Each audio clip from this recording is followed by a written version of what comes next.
Nesse vídeo nós vamos responder uma pergunta bastante interessante feita por uma trabalhadora, pela qual nos questionou o que fazer quando a pessoa é demitido estando com síndrome de burnout.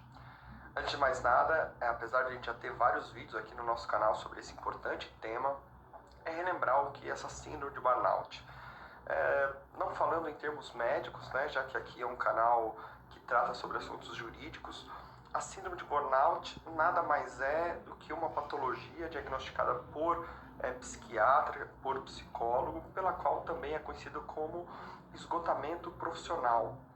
É quando a pessoa chega a um nível de esgotamento profissional que afeta a sua saúde mental.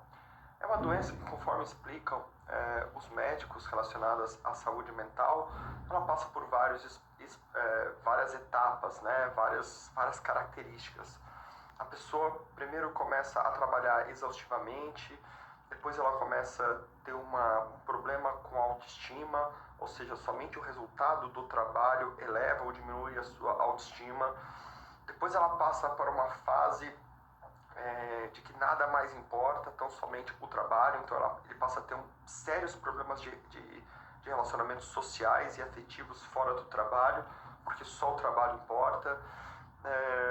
Passa por uma fase de que somente o trabalho dele é importante dentro da empresa, dentro do ambiente ali de trabalho, e ele passa também, conforme explicam lá também os psiquiatras, por uma fase de negação, né? Ele acaba gerando uma negatividade, ele nega tudo isso, ele nega que esteja doente e ele começa a ter dificuldade imensa da sua vida social, ele começa a ter níveis de estresse altíssimos e tudo tem relacionado ao trabalho. O nível de trabalho, o nível de preocupação ou a quantificação de trabalho leva à patologia, à síndrome de burnout. O que de fato a pergunta é interessante porque é o que fazer quando existe uma dispensa e a pessoa está com síndrome de burnout. Bom, veja, a primeira consideração importante sobre isso é que essa patologia ela é tipicamente uma doença de trabalho.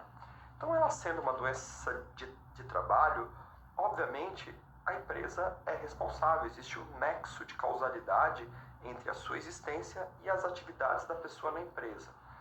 A empresa, como todos sabem, nós temos dezenas de vídeos explicando sobre isso, é responsável pela saúde do trabalhador, não apenas pela saúde física, mas pela saúde mental. É prioridade dentro de uma empresa, é obrigação dentro de uma empresa fazer com que o trabalhador tenha boa saúde e não se prejudique dentro da empresa ou por culpa da empresa.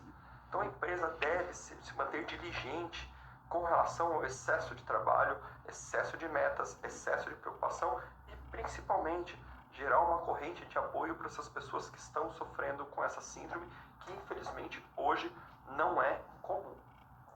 Então a empresa, esse é o primeiro ponto, é uma doença ocupacional e a empresa tem responsabilidade para com o trabalhador.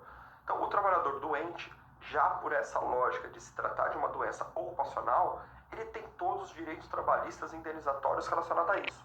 Como, por exemplo, se houve afastamento do trabalho superior a 15 dias, ele foi dispensado, ele vai ter direito ali a uma estabilidade de provisória, então ele tem direito a uma reintegração no emprego ou uma indenização por uma estabilidade de provisória. Ele tem direito a uma indenização por danos morais com relação a essa doença, todos os danos psicológicos que ele sofreu com relação a essas metas abusivas, com relação a essas horas abusivas, com relação a ter sofrido essa patologia, essa doença tipicamente ocupacional.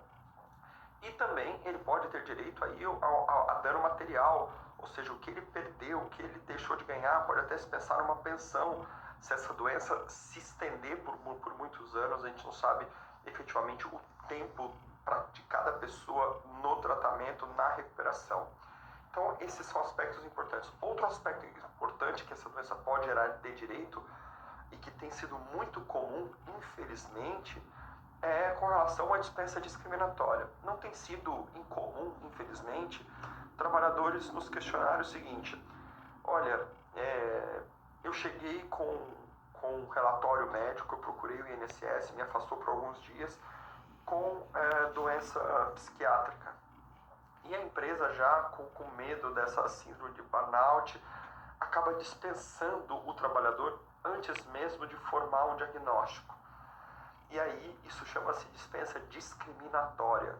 A empresa verifica que aquele trabalhador está esgotado mentalmente devido às próprias condições da empresa, e em vez de acolhê-lo, deixá-lo muitas vezes tratar quando existe plano de saúde, acolher, gerar um tratamento, melhorar suas condições, melhorar as condições de todo o grupo, a empresa acaba optando pelo caminho mais simples e, sobretudo, cruel: dispensa o trabalhador.